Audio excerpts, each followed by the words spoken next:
I can still remember the shock of the diagnosis. We had no idea that we were looking at something major. Being diagnosed with a rare genetic disorder can be a devastating and overwhelming experience, not just for the patient, but also the family. It is the beginning of a challenging journey. My daughter was diagnosed many years ago now. Her main problems at that stage were balance issues and very severe headaches. When we were at the hospital, they would diagnose severe migraine and give her some kind of medication. The result of the brain scans was that she had 2 huge tumours on her brain. And my overwhelming memory of that day is shock. At one point, they said, it's not cancer. And we thought, that's good, it's not cancer, they'll whip it out and she'll be fine. Knowing what we know now, that is not the case. After the initial diagnosis, it's important for the GP to continue in an active role, providing empathetic guidance and support, additional to the support by specialist services. Nerve Tumours UK is trained to guide you throughout the process. The clinicians we spoke to knew what they were talking about, but the nursing staff didn't seem to. For us, it was important to know really what the condition was, what it meant, where it came from, how it happened, how it was likely to affect our daughter. I realise now, looking back over the many years that we've dealt with it, that it's impossible really for anyone to tell you that, because everybody's life is different. NF is a very different disease in individuals. The GP should first explain the diagnosis, outlining potential symptoms, risks and implications, touch upon available treatments, and make a referral to a specialist on the condition.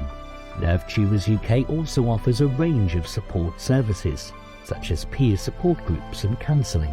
Shortly after diagnosis, we were contacted by a very lovely lady. She looked after everybody with NF2.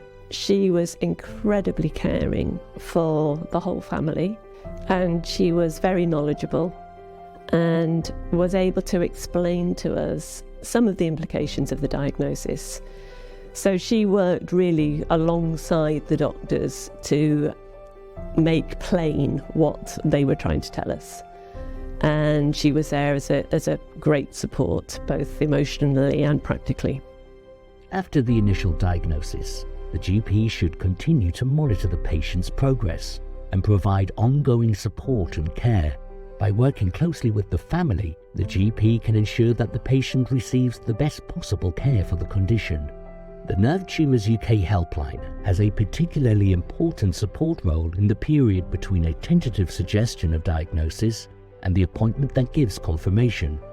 This may be several weeks and causes acute distress with no access to an identified doctor able to support them. Parents who have had a suggested diagnosis in their child but are awaiting confirmation find this a very difficult time. Often they will have nobody to ask for reliable information and so search for web-based facts, which simply compounds their distress. And after the diagnosis, the hospital consultant said to us, "You are now the educator. You will now need to tell your GP what this is about." After he did retire, his colleague who took over was also very interested in caring and learning and not interfering with our daughter's treatment, because by this time she'd moved to a centre of excellence. We felt that they were the ones who knew, and the GP was in a supportive role. NF2 can cause significant physical, emotional and social challenges. Patients may feel isolated and overwhelmed with the uncertainty of their condition, so psychological support is crucial. It provides a safe space for patients to express their feelings and concerns and helps in providing the tools to manage symptoms and improve overall well-being.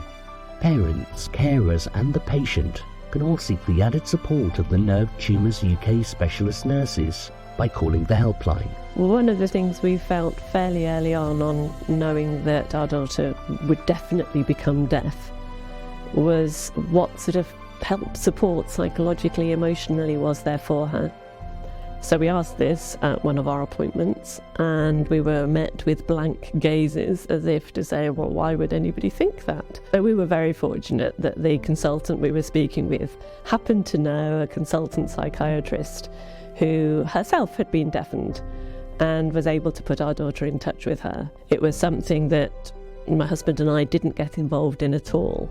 And our daughter found that because it was someone who understood, that it was really, really helpful for her.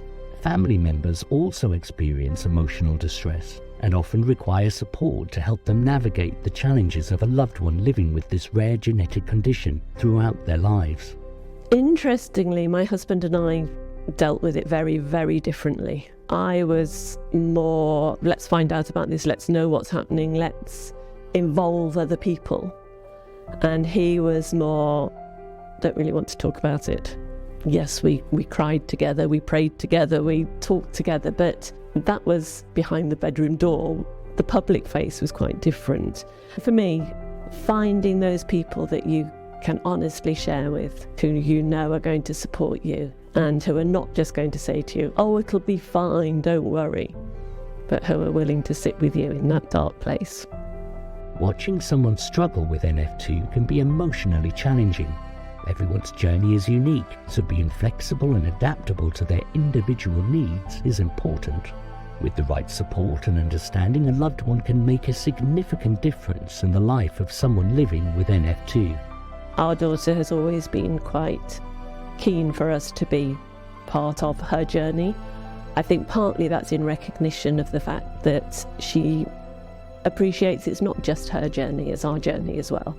As she got more confident with dealing with her condition, and as she became more confident generally, we've tried to step back a bit, so again to be more in a supportive role than a directive role. Living with NF2 can present unique challenges when it comes to planning. Individuals may face uncertainty about the progression and severity of the condition, which can make it difficult to plan for long-term goals. Collaborating with the family, their specialist consultant and Nerve Tumours UK can help overcome obstacles in order to successfully plan for the future. All plans are made with hope and joy, but with the sort of expectation that they might not happen. Planning for long term is a little more difficult.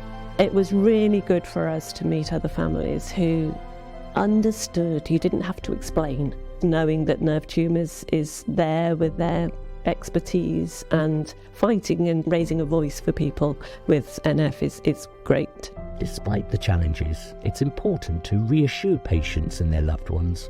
A GP can guide towards the Nerve Tumours UK online communities, where those affected can ask questions outside the medical profession in a safe environment. If I were to advise someone now who is receiving the diagnosis of their child, don't panic. Easier said than done. Find out as much as you can. Take one step at a time, but also be gentle with yourself. Allow yourself to be upset. Allow yourself to say, this is horrible. This isn't what we wanted. But then pick yourself up and move on and say, well, this is what is. Let's make the best of it.